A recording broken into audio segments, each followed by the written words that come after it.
those rare movies that define an era. And the Bee Gees' Staying Alive was the song that defined the movie. On February 4th, 1978, the swaggering disco anthem hit the top of the charts. I think the explosion of disco really happened with Saturday Night Fever.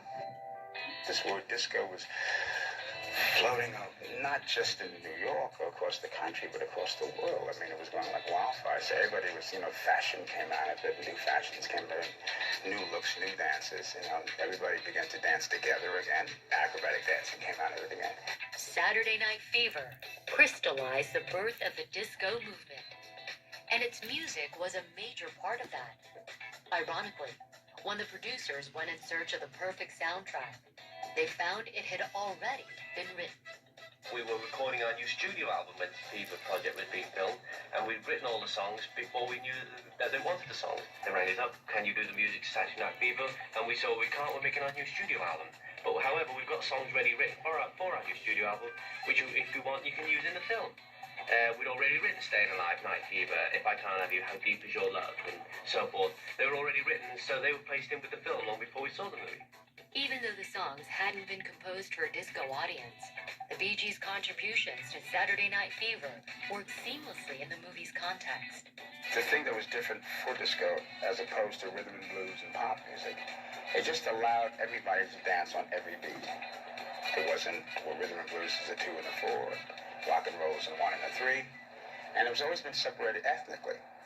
But disco allowed everybody to find that pulse, that 4-beat pulse, sounded like a 2 and a 4, or 1 and a 3, and everybody was able to get into it. Saturday Night Fever was a sensation, marking John Travolta's graduation from TV star to major movie star. Beginning with the film's opening sequence, which matches the actor's swaggering strut to the propulsive beat and falsetto harmonies of the Bee Gees' Staying Alive. Staying alive, staying alive.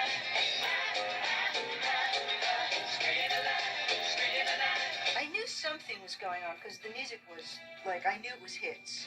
I'm good at picking hits for some reason. It was very danceable, what can I tell you? On a scale of 1 to 10, I gave it a 10. So I knew the music was something from another planet that was monster. You can't really separate the movie from the music, obviously. The interesting thing here is, of course, this was the first film where they really did this cross-promotion, where the album came out and songs were released, singles were released, like Staying Alive, to promote the release of the film. And then after the film came out, they kind of used that to promote sales of the album. Staying Alive hit #1 on the charts, pulling other tunes from the movie into the top 10. And when the Bee Gees made their official video of the song, it seemed only natural that they do their own version of John Travolta's famous strut.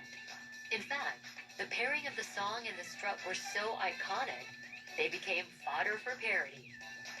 The soundtrack hit #1 as well, then went on to win the Grammy Award for Album of the Year.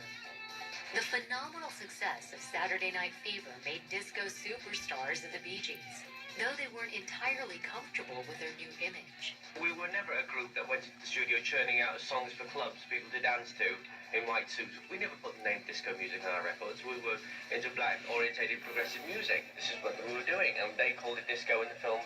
The film became successful. And we were never called disco group before this film. And suddenly we've had this name disco group, which is far from what we were. But however they felt about their disco reputation, they had no reservations about Staying Alive, reaching the top of the charts. It's an incredible feeling to have an old record.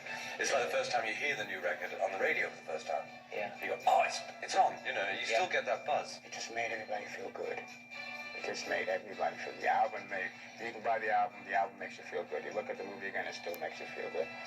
And it's optimistic, and I think everybody just needed that at that point.